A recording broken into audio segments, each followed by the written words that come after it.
Want to permanently delete your Threads account? Here's how to do it on your iPhone. First, open the Threads app on your iPhone. Tap your profile icon in the bottom right corner.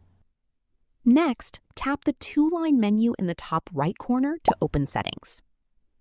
Now tap Account Center. Next, tap Manage Accounts, then tap the account you want to delete.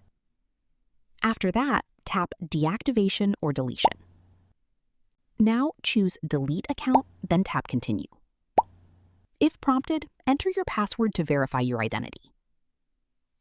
Keep in mind that deleting your Threads account permanently deletes your Threads profile, posts, replies, and other account data. This action does not delete your Instagram account.